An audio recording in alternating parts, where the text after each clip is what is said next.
As long as you know what you've taken on.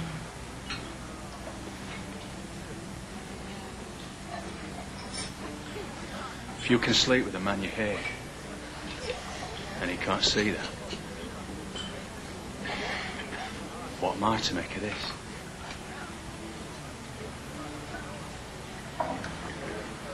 I'm a lost soul, Neil. What else do you need? He's lost and confused and grief-stricken and without a friend in the world.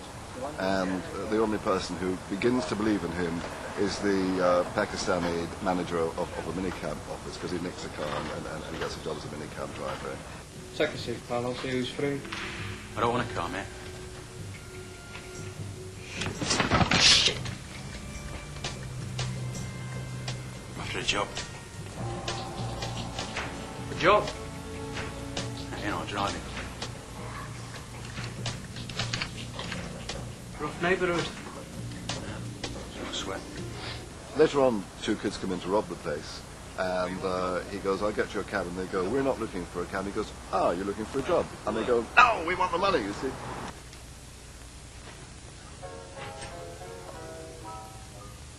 I'll never get this right. We had two actors and we had two standing guys and two stuntmen. And the two actors, the young kids, they said they'd do it. And they were really, really good. Go on, Spanish, hit him! Come on, Spanish! And then we were banging this fridge door against his head. It looked really good. Come on, leave it! I hope when the audience sees it at the start, they'll say, oh, this is the movie where he jumps off the train, he's innocent, he's going to clear his name, and then gradually you creep in, did he or didn't he? And I hope that's the thing that will keep people hooked, because it's not as cut and dried as a simple fugitive sort of story, you know. Put a lot of killers away now. And they've looked me in the eye, just like you're doing now. And they believed they hadn't done it. They lied for so long that they began to believe the lie. And two of them committed crimes so horrific, such appalling acts of butchery like yours, that they genuinely and honestly could not remember doing it. He's not sure, thanks to a conversation he has with the detective who arrested him, whether he did it or not. Because the detective says to him, listen, mate, I believe you did it. I'm a straight copper, and it's just such a horrific act, and I've seen this in murderers before, that your brain is wiped it out. So we don't know, and he doesn't know.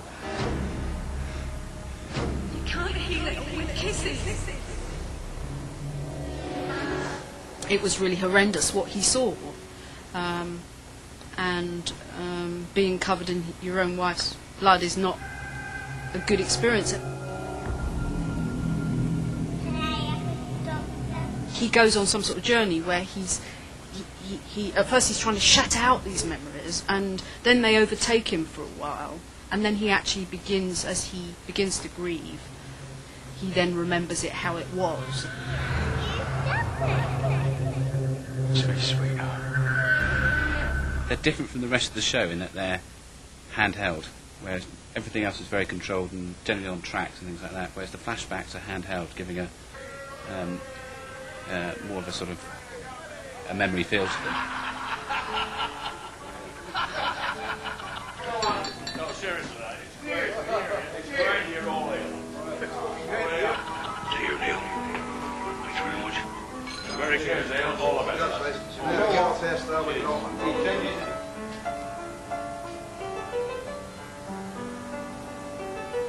All our flashbacks we're doing on the long end of the zoom on 110mm, wide open generally, and I'm pulling my own focus, and it's all handheld.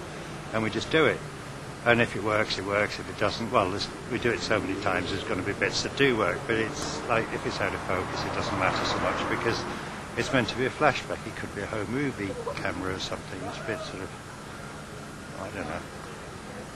It's a bit sort of like avant-garde, I suppose. Unfortunately, the rest of the day is flashback, so I've got to work hard. I had a drink this afternoon at lunchtime, so it'll be a bit Well, it might be better, you never know. A bit more fluid. I think it's gone extremely well. I mean, it's a really difficult one in that we've had such a big cast, such a demanding schedule, and quite a lot of stunt work. I mean, I again have to be careful about giving away too much, but we've been throwing people off of high-speed trains and shooting people and having some fairly physical fights. With the stunt coordinator, of course, is Terry Forrestal, who's not with us today, but he's absolutely top man in his field, so he's made it seem quite easy, but they're hard days to do.